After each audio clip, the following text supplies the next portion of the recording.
Parties ने, कुछ ने जो है वो जीत नहीं पाए। तो सब ने मिलकर कहा कि अब ये मौका आ गया है कि हाई कोर्ट के डिसीजन को एक तरीके से सरकार के ऊपर थोप दिया जाए कि सरकार इसको इम्प्लीमेंट कर रही है और हम इसको जो है वो निकाल देते हैं। तो इसलिए डीप, मैं कहता हूँ काफ़ी लंबे इसमें पूरे तार इसके बंधे हुए हैं। आईएसआई का तो सबसे कहा ही जा सकता है क्योंकि उनके पुराने संबंध हैं बांग्लादेश में। और आपने देखा होगा सन 71 के बाद से जितने भी ऐसे लोग थे जो चाहते थे कि बंगालियों में उनका जो जेनोसाइड हो रहा था उसको पब्लिक में लाया जाए, वो नहीं हो, सबसे पहले उनको ख़त्म किया गया। चाहे वो प्रोफेसर्स थे, चाहे गांधीयंस थे, जो भी कुछ थे सब ख़त्म करे गए। शेख मुजीब साहब को भी जो है सन 75 में उनको ख़त्म करा गया, परिवार के लोगों को ख़त्म करा गया। और फिर बाद में हालांकि कई सारे आर्मी जनरल्स आए पावर में, लेकिन वो उनकी भी हिम्मत नहीं पड़ी कि जो उन मेजर्स को या उनके अगेंस्ट कुछ काम कर सके जो इसमें इन्वॉल्व थे फैमिली को असैसिनेशन करने में। तो ये मैं कहूँगा कि ये एक तरीके से आईएसआई का और पाकिस्तान का तो लंबे हाथ नहीं बांग्लादेश में। लेकिन सबसे बड़ी बात यह है कि इसमें जिस प्रकार से और लोग कह रहे हैं कि और भी इस तरह की ताकतें हैं जो नहीं चाहती हैं कि बांग्लादेश जो है किसी तरीके से नेशनलिस्ट पॉलिसी अपनाने की कोशिश करे। तो नेशनलिज्म जो है वो इस्लाम में माना जाता है कि या तो आर्मी रूल हो तो वो नेशनलिस्ट बन सकते हैं क्योंकि आर्मी को कंट्रोल करेंगे, आर्मी का हथियार देने खबर आ गई है। मैं आपको इसलिए रोक रही हूँ क्योंकि ढाका एयरपोर्ट को बंद कर दिया गया है। ढाका एयरपोर्ट से उड़ानें अब रोक दी गई है। तख्ता पलट होने के बाद ये एक बड़ी खबर है, अब वहां से कोई बाहर नहीं जा सकता है। अगर ढाका एयरपोर्ट से किसी को उड़ान भरनी है तो अब ये ना के बराबर है। यात्री सारे के सारे परेशान, उनको लगा था यही मुफीद मौका है, यहाँ से अब निकल जाना चाहिए। और दूसरी तरफ ये तस्वीरें भी स्क्रीन पर आपके सामने हैं जो अभी अभी हमारे पास आई है। इन तस्वीरों को जरा हम दिखा देते हैं। तस्वीरों में देखिए, अभी सतीश केसिंग साहब कह रहे थे खाना, कच्ची सब्जियां उठाकर ले जा रहे थे। एक बुर्के वाली महिला दिखी, कुर्सी उठाकर ले जा रही है। जमाते इस्लामी ने धमकी दी है कि जहां भी शेख हसीना रुकेंगी उस आवाज को जाकर, उस दूतावास को जाकर घेर दिया जाए। जमाते इस्लामी की तरफ से अब उकसाऊ कार्रवाई शुरू हो चुकी है। यह जमाते इस्लामी की तरफ से कहा गया है कि जहां, जिस देश में, जिस शहर में, जिस इलाके में शेख हसीना रुकती है वहां की एम्बेसी को जो है घेर लिया जाए। ये सीधी सीधी धमकी आपको नजर आ रही है। सतीश केसिंग साहब, इसी का तो डर था जिसका इशारा आपने अभी कुछ मिनट पहले किया था। देखिए, मैं यही कहना चाह रहा हूं, ये तो वो कर नहीं पाएंगे, इतनी औकात और ताकत नहीं है जमात इस्लामी में बांग्लादेश के बाहर। तो सबसे पहले है कि हम तो ये कहेंगे कि भारत सरकार को चाहे बीएसएफ के रूप में, चाहे अपनी फौजों के रूप में भी पूरा का पूरा बांग्लादेश सीमा पर आप वहां से सारे इलाकों पर चप्पे चप्पे पर युद्ध जैसी स्थिति को समझते हुए वहां पर अपने जवान अपने तैनात कर देने चाहिए। एक दूसरा, इसमें भारत सरकार का क्या कमेंट आता है मैं उसका इंतजार करूंगा, क्योंकि अगर आपके पड़ोस में इस तरह की कार्रवाई हो रही है जो मतलब कंपैरेटिवली फ्रेंडली रही है शेख हसीना वाजेद, तो ये बहुत खतरनाक स्थिति है। और पूरे दुनिया में अगर वो आपने कहा कि वो लंदन गई है, लंदन में तो उनको कुछ नहीं होगा, लेकिन ये जरा ये औकात से बाहर जा रहा है जमात इस्लामी, इसमें भारत को कड़ा रुख अपनाना चाहिए। नहीं, पर सतीश जी, आपने कहा कि हिंदुस्तान का रुख, अभी सरकार मेरे ख्याल से बहुत फूक फूक कर कदम ले रही है। बिल्कुल वो करेगी, करना भी चाहिए। और ये तो वो इलाका है जहाँ पर ये जमाती इस्लामी जैसे बैठे हुए हैं जिनको बंदर के हाथ में उस तरह जैसे कहते हैं ना, इनको थोड़ी पता है। मुझे लगता है इसीलिए तो शेख हसीना इनको टेररिस्ट कर रही थी। एब्सोल्युटली। लेकिन मैं ये कह रही हूँ आपसे कि श्रीलंका में तो हम सबसे बड़े मददगार थे, है ना। हिंदुस्तान हर तरीके से उनको मदद की गई कि आप कैसे सेटल हो सकते हैं, उनको लोन भी दिया गया। लेकिन ये वाली स्थिति थोड़ी डिफरेंट नहीं है। श्रीलंका वाज डिफरेंट, ये बांग्लादेश तो बिल्कुल ही अलग है सर। ये हमारे लिए ज्यादा खतरनाक है। देखिए, श्रीलंका से तो हम कभी भी निपट सकते थे, पहले भी निपटा है, लेकिन वहां पर इतना उस तरह का संघर्ष नहीं है। यहाँ तो पूरा का पूरा आपका बॉर्डर है साहब। आप घुसपैठियों पर बांग्लादेशी, पता नहीं रोहिंग्या इधर म्यांमार, इस तरह की बात हमारी डोमेस्टिक पॉलिटिक्स की, ये बहुत मतलब क्या कहते हैं, डोमिनेटिंग डिस्कोर्स रहता है।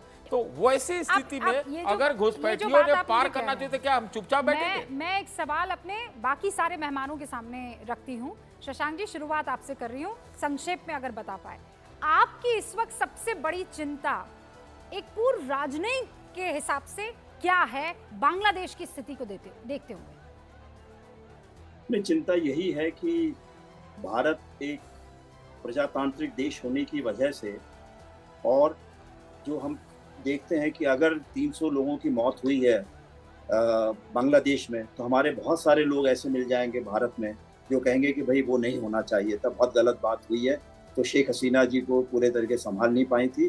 तो इसलिए ये सबसे चिंता की बात है कि भारत जो है, जो इससे निर्णय लेने चाहिए वो शायद ना ले पाए, क्योंकि हमारे यहाँ जो है कई बार मसले इस तरीके से देखे जाते हैं। लेकिन दूसरी तरफ मैं अच्छी बात ये मानूंगा कि जो पहले से बात मानी जाती थी कि भाई बंगाली तो दोनों साइड में, बंगाल के पार्टीशन के बाद भी एक ही तरह के लोग हैं, और चाहे ज्योति बासु जी रहे हों, चाहे ममता बनर्जी रही हों, सबको लगता है कि भाई कुछ ना कुछ मछली का व्यापार चलते रहना चाहिए, लोगों का आना जाना लगा रहना चाहिए, तो वो बातचीत बनी रहनी चाहिए। तो मेरे ख्याल से पहली बार ऐसा हुआ है, जैसे पाकिस्तान इंडिया बॉर्डर पर हुआ, कि भाई वो अब जो है अलग हमको स्थिति देख के चलनी है कि उनको जो है अपना देश संभालें, हम अपना देश संभालें।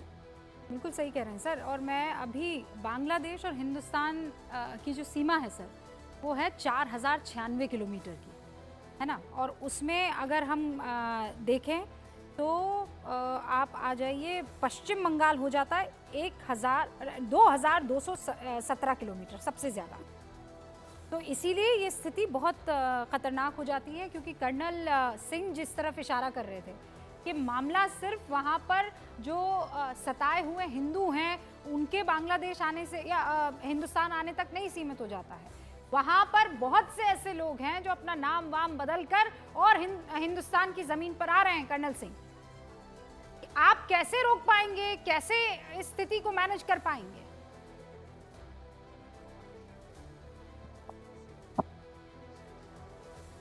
किससे, मुझसे पूछ रही हैं? जी जी जी कर्नल सिंह।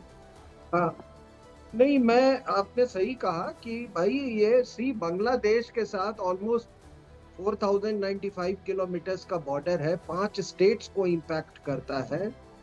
तो हमारा ये कहना है कि देखिए, सबसे बड़ी अगर चिंता की मेरे लिए कोई बात है, तो अगर जमायते इस्लामी वहां पर किसी तरह की उनको सफलता मिलती है अपने एजेंडा पे, तो उसका असर तो हिंदुस्तान पे भी पड़ेगा। और इतना बता दूं मैं आपको कि जमायते इस्लामी इंडिया, जमायते इस्लामी पाकिस्तान या जमायते इस्लामी बांग्लादेश से कोई इन तीनों में कोई अंतर नहीं है। जमायते इस्लामी आ गई है कर्नल सिंह। ये कहा जा रहा है कि बांग्लादेश में अंतरिम सरकार का चेहरा डिसाइड हो गया है। ये नाम आपके सामने है, सलीमुल्लाह खान, आसिफ नजरुल इसका नेतृत्व करने वाले हैं। अंतरिम सरकार में जस्टिस जो कि रिटायर्ड है अब्दुल भी भूमिका निभाने वाले हैं। जनरल इकबाल करीम भी इसका हिस्सा होंगे। डॉक्टर देवप्रिय भट्टाचार्य भी अंतरिम सरकार में शामिल होने वाले हैं। ये वो सारे नाम हैं जो इस वक्त आए हैं अंतरिम सरकार को लेकर। 10 लोगों को इस वक्त चिट्ठी भेजी गई है। ये 10 लोग इंटरिम गवर्नमेंट का अभी चेहरा होंगे, यानी अभी जो सरकार है उसका नेतृत्व ये 10 चेहरे करने वाले हैं। उसमें एक नाम आपने देखा जो बांग्लादेश में अल्पसंख्यक यानी जो हिंदू हैं, डॉक्टर देवप्रिय भट्टाचार्य का भी आ रहा है। सतीश जी, देखिए, ये तो अच्छी बात है कि एक कोई नाम दिख रहा है, वो अच्छी बात है। लेकिन जो चिंता की बात है, जो चैलेंज है, वो ये है कि ये इस सरकार की कमान किसके हाथ में होगी? जमायते इस्लामी और ये सब बीएनपी वाले, और ये जिसको रज़गार कहा था शेख हसीना वाजेद ने, जो प्रो पाकिस्तानी ताकतें हैं, उनकी क्या भूमिका इस नई सरकार में या अंतरिम सरकार में होगी? ये सेना का है, जश्न मना रही है, ये हवा में फायरिंग हो रही है, ये जश्न मनाने की तस्वीरें हैं सर। ये जश्न मनाने की है? हाँ। पहले मैं नहीं कह सकता भाई, इतना मालूम है कि देखिए, सेना तो डोमिनेट करती रही है बांग्लादेश में जब तब कोई मिलिट्री डिक्टेटर हो जाता। क्योंकि सर ये कह दिया गया था कि हम किसी को शूट नहीं करेंगे। देखिए, अब यहाँ से कर्फ्यू भी हट जाएगा। सुन लीजिए, मैं कह रहा हूँ सेना ने ही अल्टीमेटम शेख हसीना वाजेद को दे दिया कि आप कुर्सी छोड़ दीजिए अंदर। इसके माने क्या है कर्नल सिंह, आप बता सकते हैं?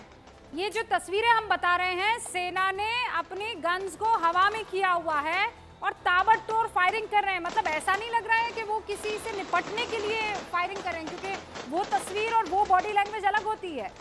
ये तो कोई ऐसा लग रहा है जैसे जश्न मनाया जा रहा है। कर्नल सिंह, क्या मतलब है इसके? नहीं, कोई जरूरी नहीं है, हो सकता है वो डेट। हालांकि सेना कभी हवा में फायर नहीं करती, क्योंकि अगर सेना इज द लास्ट रिजॉर्ट। लेकिन आपको बांग्लादेश सेना के बारे में हम कुछ कह दूं, क्योंकि उनका कोई खास थ्रेट परसेप्शन नहीं है। हाँ। भारत के उनके साथ म्यांमार के 28 किलोमीटर या कुछ ऐसे बॉर्डर है। इसके अलावा तो केवल वो इंडिया से घिरे हुए हैं। तो इनका शुरू से पॉलिटिक्स में तो इनका इंटरेस्ट। मैं आपको बता सकती हूँ कर्नल सिंह, क्या आप तस्वीरों को देख पा रहे हैं? नहीं, हाँ मैं देख रहा हूँ, अच्छा, अगर आप देख पा रहे हैं तो आप देखिए कि एक तरफ तो ये फायरिंग चल रही है, आपने देख लिया कि हवा की तरफ है इनकी गन।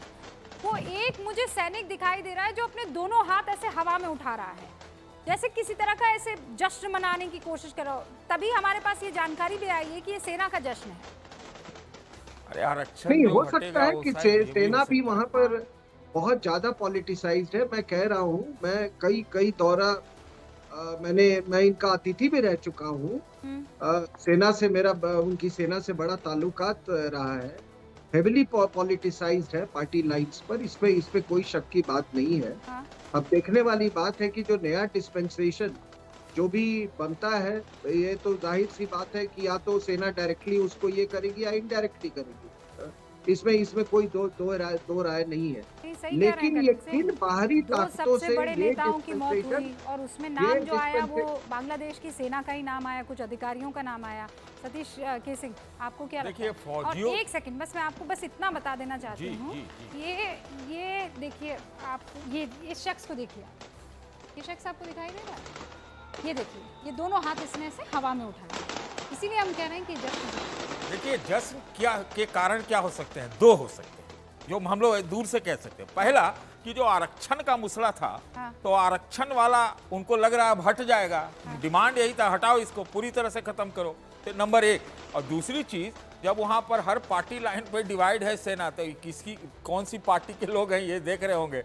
वहां पर देखिए हुकूमत जो है, हुकूमत भी परोक्ष रूप से तो सेना के हाथ में आएगी। तो हो सकता है उसके कोई जनरल जश्न मनवा रहे हो। ओके, अभी हम कुछ देर के लिए रुक रहे हैं, लेकिन ये चर्चा बहुत जरूरी है। देखिए, बांग्लादेश आपका मुल्क नहीं है, लेकिन बांग्लादेश उस मुल्क की बॉर्डर 4000 किलोमीटर आप ही के देश से लगती हुई है, और इसीलिए वहां की हर खबर पर पैनी नजर न्यूज़ 18